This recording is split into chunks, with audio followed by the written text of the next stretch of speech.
man who warned the world when authorities stayed silent. Wenliang told others in December of a new virus similar to SARS, the outbreak that killed hundreds in the early 2000s. Authorities punished him for speaking out. To look after people who have contracted this virus. Well, among the new cases confirmed today is a newborn baby in the city where the virus began, Wuhan. And censorship in China can be fairly nuanced and sophisticated. The government knows there's this need sometimes for people to vent, to express their frustration, to blow off steam. Well, I think, quite frankly, it's a bit rich of the Chinese to turn around and say we're overreacting. This is the country that's now got 30,000 people probably that they have confirmed has this. There's probably a big clinical iceberg there where that 30,000 constitutes the tiny tip of that iceberg, and there might be as many as 100,000 people who are currently infected with it, and they've knocked up 2 new hospitals with 1,000 beds in each in about 2 weeks. I'd say that's now being held up as a martyr, and that is really politically explosive. China. So even me. So I'm so proud of him. He told people the truth at the end of December. His anger at the confusion all around this virus, not just about his story and what's happened to him, but that certain things may have been suppressed, that he was criticized for just doing his job, the message he sent to his colleagues was telling them to be safe, to wear protective clothing. And I think there was anger that he was reprimanded just for being a good, sensible doctor.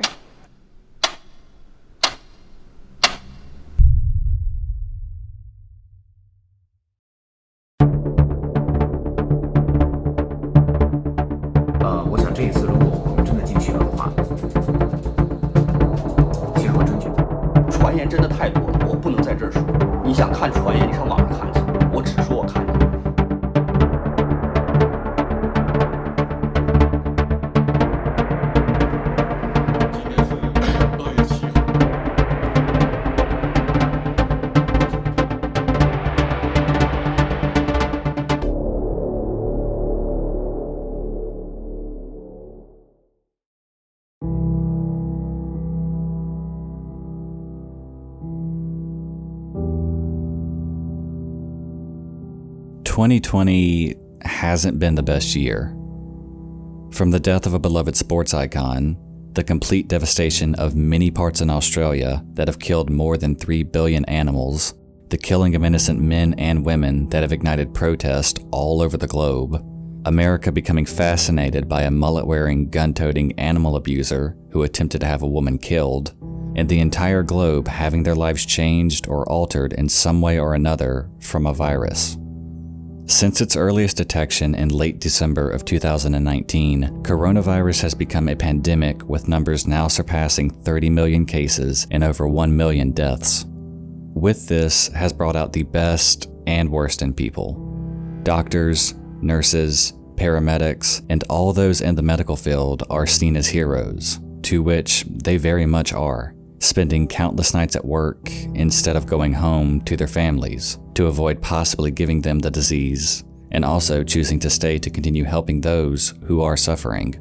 You've seen people want to help strangers more by donations, prayer, or just being a friend to talk to.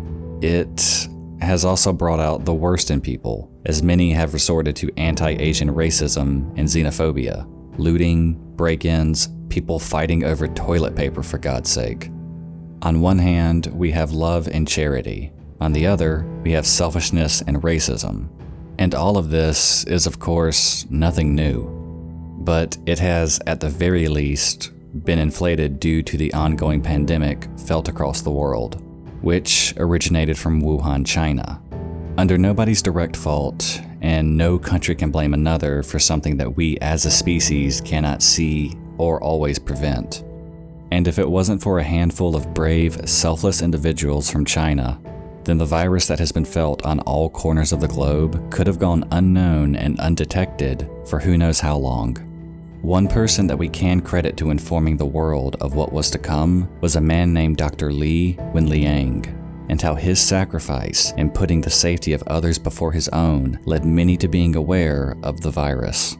Even after having his name and reputation smeared, having authorities send him a cease and desist letter, and being told that he would lose his career as a doctor, Li continued to stay true to his morals and inform those that something very bad was unfolding.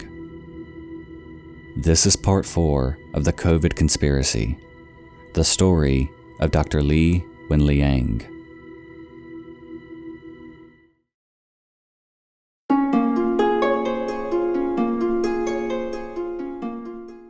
Like many doctors, Li Wenliang wanted to help people.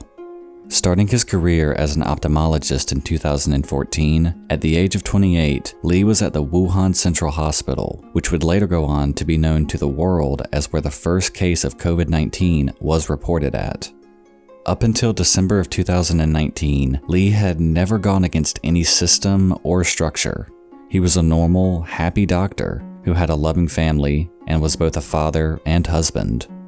Nothing about him screamed whistleblower or double agent. He was just a normal person with no ulterior motives with his work. Which is why what he would go on to do, unknowingly at the time, would make much of China know his name and see him as both a hero and a villain.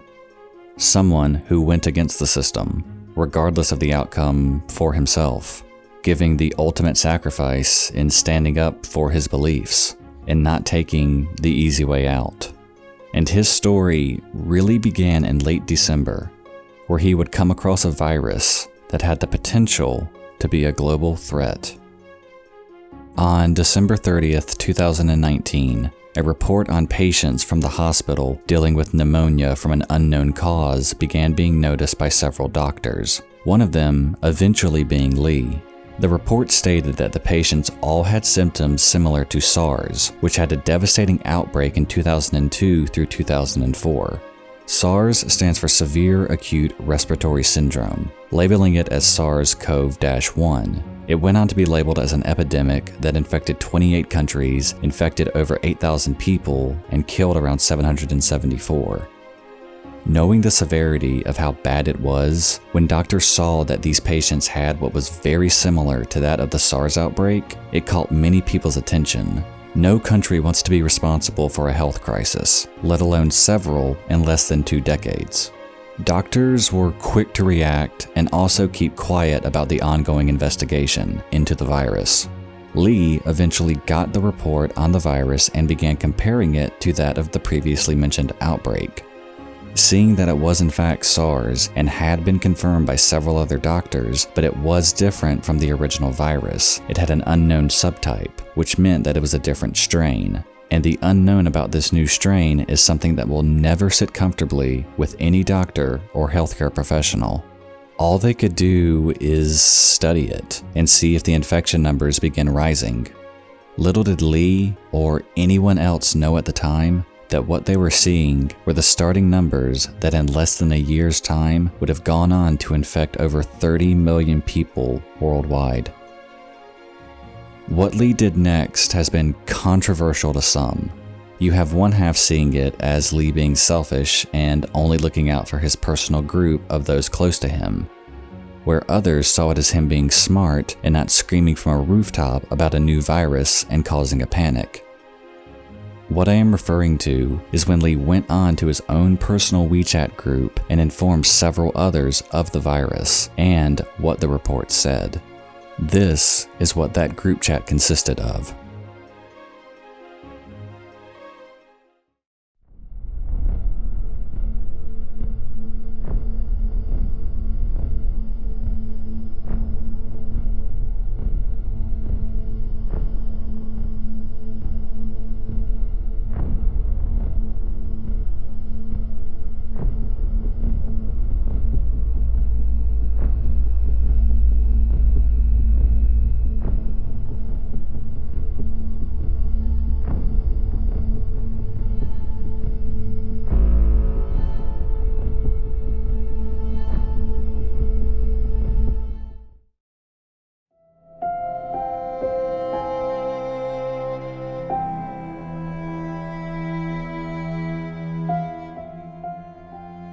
Unfortunately, to Li's frustration, that chat gained a lot of attention. Within a few days, it had been seen by hundreds of people, and many saw it as a doctor warning people to stay safe and take precautions with this new virus strain. Li was angry about this information becoming so public because he knew that the hospital would find out about this. And it all led back to him, and with Li sharing this information, it could get him in trouble with the hospital, if not flat out arrested.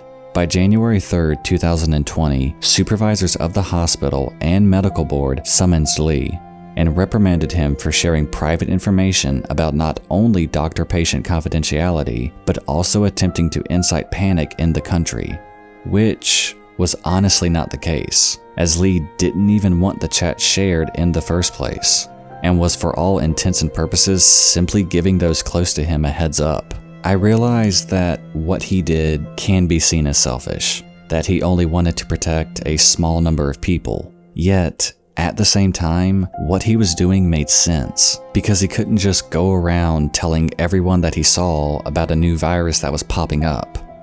That would naturally create panic, and in turn lead him to landing in serious trouble. So the whole story of him purposely inciting panic doesn't really make sense to me.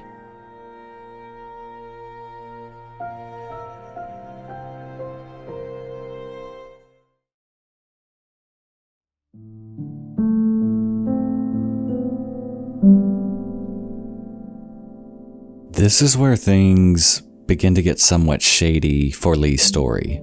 In the report, it is stated that the first few reports on the virus were based from the Hunan seafood market, which is what many have labeled as the point of origin for COVID-19. This is also the same market where Chen visited in part 2, that was locked to the public, allowing nobody to have access to it. This is interesting because when Li was questioned by the board, he was accused of spreading lies that the virus came from the Hunan seafood market. Yet, the report showed that all of those infected either directly told medical professionals that that was where they worked or purchased food from. All those infected were tied to this market, yet Li was being told he was a liar and spreading lies. This entire story doesn't get any clearer either, as Li was threatened that if he continued speaking out to anyone about the virus other than immediate medical personnel in the hospital, then he would be prosecuted and lose his medical license. Something here that many people, including myself, found very odd is that the medical board, hospital, and authorities were being extremely strict on Li for seemingly not doing anything wrong.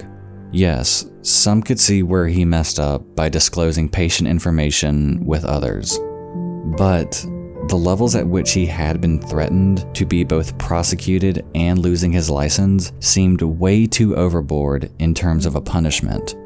He was also suspended from work for several days, in which many after the fact thought that should have been enough of a reaction to what he did. Not to mention that also on the 3rd of January, Li was forced to sign a letter of admonition by the Wuhan police that he would never speak of it again or attempt to create panic. This started to really get people talking that the virus was possibly, at that time, much worse than many were saying, and certain people knew about this, and with Li slipping up and telling others about it, could jeopardize the entire thing and cause the entire situation to end up leaking to the public. Why else would such a harsh reaction be given to Li, simply telling other doctors about the virus? If you're getting a funny feeling that somebody is trying to cover up something, then you are definitely not alone, because that is what many felt was happening, since so many doctors that were associated with this virus were quickly being silenced. Li, however, still had a major role to play in the coming weeks that would go on to not only expose the truth about the dangers of COVID-19, but also that there were certain factions attempting to keep him silent about it.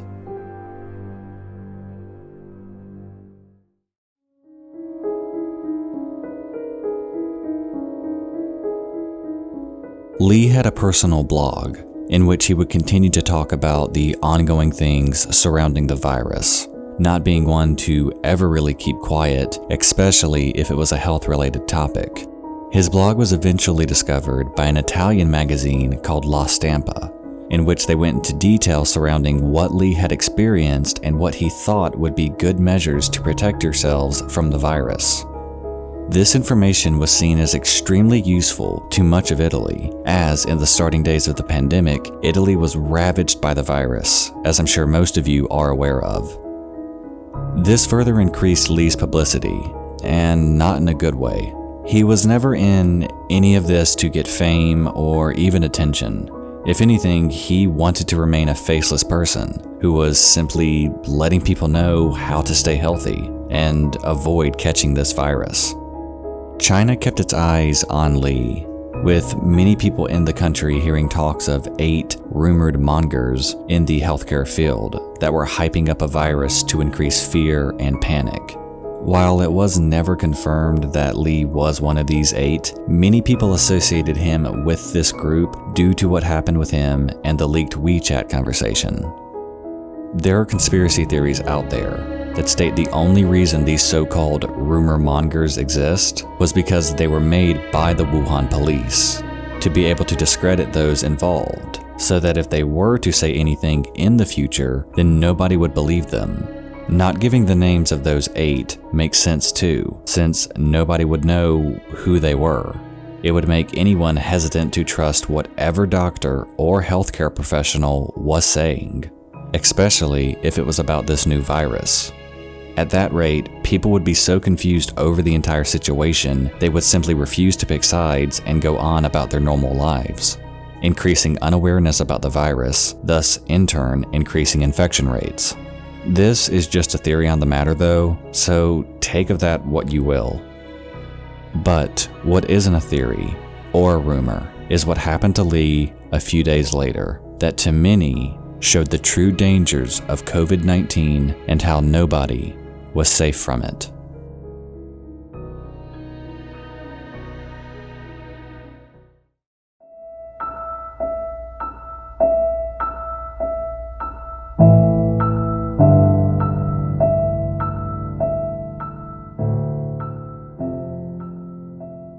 On January 8th, 2020, Li contracted coronavirus from a patient at the Wuhan Central Hospital.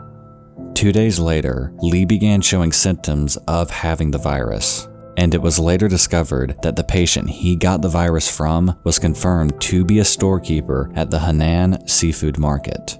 You know, the same market that Li was accused of being a liar when saying that several patients who were infected from the virus came from there.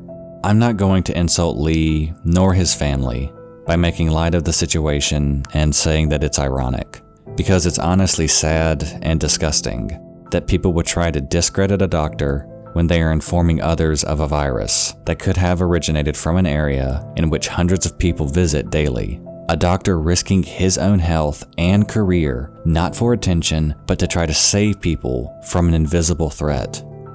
On January 12, 2020, Li was admitted into the hospital and stayed in quarantine for almost a month, during which time doctors tried to determine if he was in fact infected with coronavirus, or if it was something less severe. To many people's fear, it was determined. On January 30th, Li tested positive for coronavirus. When Li was in the hospital, he made several posts to his Weibo account telling people of his situation and talking about how he felt, and that when he got better, he would return to work to aid those suffering from the virus. At this time, he was still seen as a liar to some in the area, and someone who wanted nothing more than to create panic and fear. Some even believed he went as far as making himself sick on purpose to sell the act that he was trying to convince people that he was dying and that they should avoid ever going outside or buying any type of food from the local markets. It created an even bigger rabbit hole, that it was simply just a scheme to bring down local farmers and fishermen, to essentially cause their businesses to come to a complete halt, which in turn would help bigger corporations. Again though, this was just a theory. The next day, on February 1st, 2020, 2 different things happened. The The first, Li was diagnosed with coronavirus officially. The second was when Fang recorded the footage of those bodies in the hospital that got the world aware of how the situation was becoming in Wuhan. I am unaware if Li saw the video, but I would not be surprised if he did, since it became viral almost instantly and was circulating around YouTube, Facebook, Weibo, Instagram, Reddit, and numerous other social media sites. The talks of the virus were increasing each day, and at the very center of it, in the hospital he worked at and learned of the first case a month prior, Li now found himself lying in a bed fighting against a virus that was attempting to take his life. Little did Li know that he was in the group responsible for Fang recording that video. As I have stated in part 3, Fang was doing this because of the talks around the area of a virus that was attempting to be covered up. It started to create a sense of people taking sides, those who were believing nothing was really wrong, and others, like Fang, that knew how dangerous another SARS outbreak could be, especially to a country like China. And because of this, Fang began to document what he was seeing and speaking out against those who were attempting to cover things up. The entire thing was getting out of hand at this point, and many knew it. It became an event where when someone would speak out, authorities would either arrest the person or print out things stating the exact opposite. A prime example of this was when Li was in the hospital. At the same time, authorities were telling people that no medical staff had become infected and that everything was in order. Yet, as seen in Fang's video, this was a complete lie, as bodies were being loaded into a van and medical staff were actually refusing to even go to work for fear of catching the virus. The entire thing was becoming so tense that many who did work in the medical field ended up having breakdowns during their shift, much like the nurse in Chen's video from part 2. China had since declared that the outbreak was an emergency, yet there were many systems that seemed to be acting like that had never been declared, and continued attempting to silence those who were speaking out about it. Some were not even talking about how there was a hospital built in Wuhan for the sole purpose of housing sick people from the virus. It was so needed that the entire hospital was built in 10 days, and that is literally going from an empty lot to a functioning hospital in 10 days. Yet, even with rushing the building of a hospital, many were trying to say that the situation was under control and there was no need to panic. Everything was becoming blurred, and nobody was knowing what was true and what was a lie. All people could do or see was that more and more people were becoming infected every day.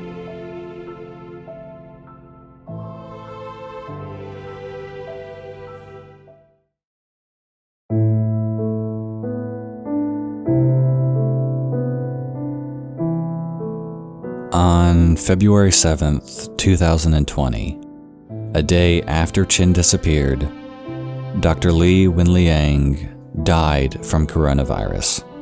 He was 33 years old and left behind his pregnant wife and son. Much of the country was in shock at his death, and to many, it struck home that the virus was as bad as they had feared. Those who believed in Li saw his passing as an injustice to someone who put their health on the line to treat a virus that many had been told was not serious.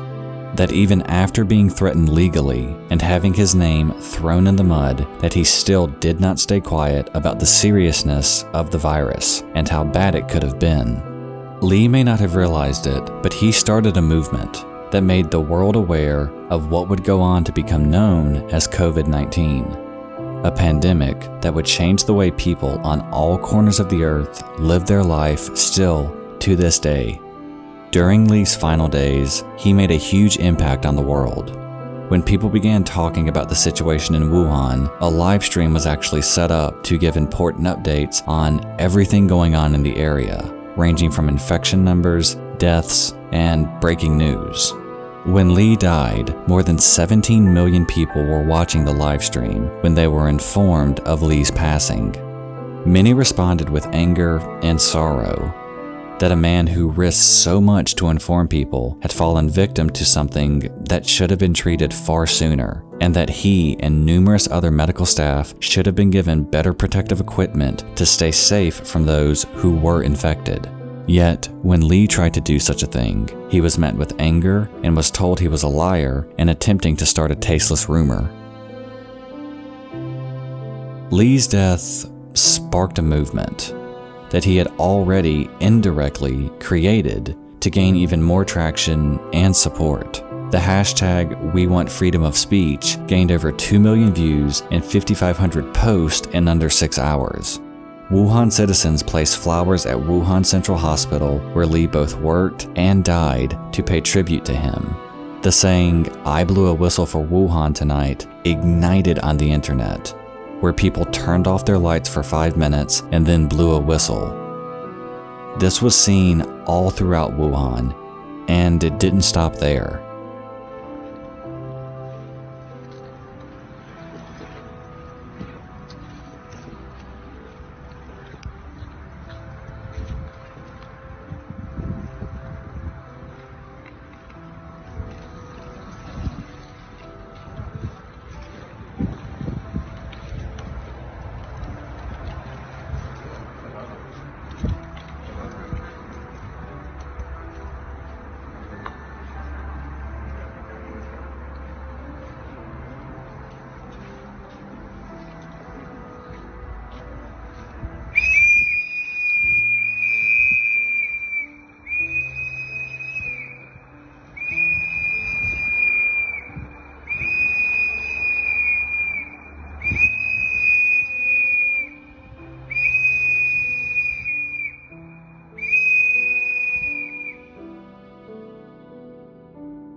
Many took to the internet to voice their frustration that Dr. Li had to die to bring attention to the virus, that censorship was becoming too controlling and was now getting in the way of medical science.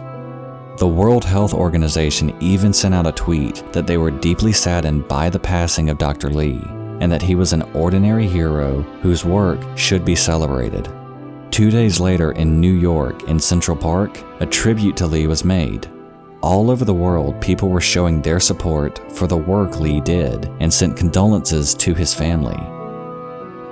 It was later discovered that when Li thought he may have had the virus, that he checked himself into a hotel room to distance himself from his pregnant wife and son to avoid getting either of them sick. Fortune magazine labeled Li #1 in the 25 greatest leaders from the pandemic. Italian author Francesca Cavallo wrote a children's book in which Dr. Li taught the kids the importance of staying healthy and educating them on the virus, on how to stay safe. And these were just a few things that were done to celebrate the life and sacrifice that Li Wenliang made.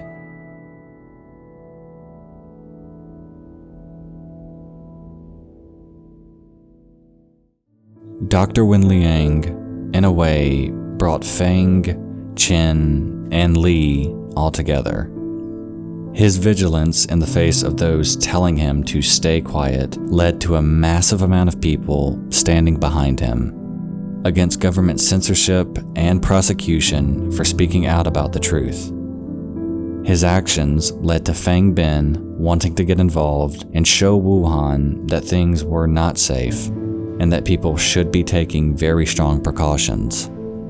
It led Chen to come to Wuhan to talk about how medical workers in the area were being treated like cattle, and how they were not even given the proper safety equipment, which led to Chen discovering much more than he had planned. And it led Li to also go to Wuhan in search of Chen, and as well report on how dire the situation had become in Wuhan. And while these 4 men are important to the entire story from Wuhan, they are not the only ones who have taken great risk in attempting to both shed light on the truth and aid those who need it the most.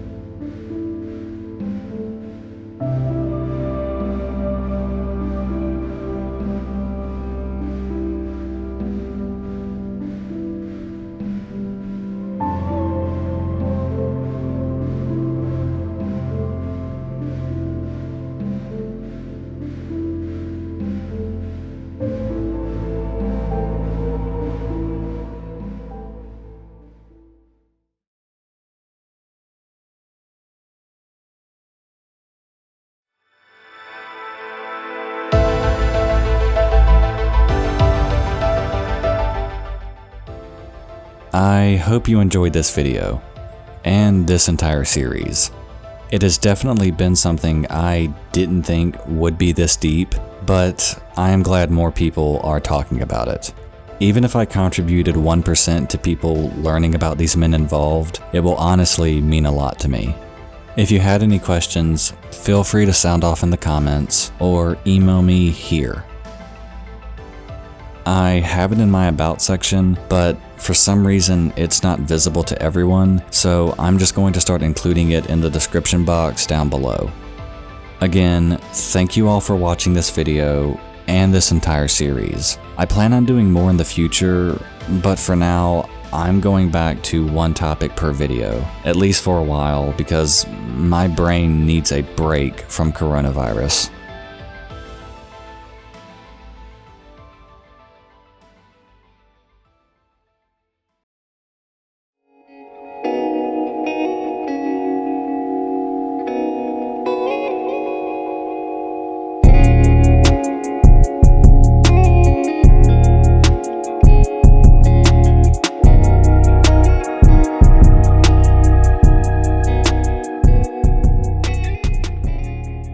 I truly, from the very bottom of my heart, want to thank everyone for the incredible support and positive feedback I have been getting. In between this video and my last, my channel has really taken off and I have surpassed 1,000 subscribers. And I didn't think I would hit that, especially in my first year alone. Seriously, to everyone, I wish I could find more words to say it, but every one of you who have become Cadaberers, I need to think of a better name for the community. Thanks to all of you who have become part of this channel. An idea could be sound off in the comments at what you think I should name this community. Dear God, please do not say I should keep it as Cadaberers. Anyway, I will see you all again later this month for a very creepy video. But until then, stay safe out there, friends. Good night.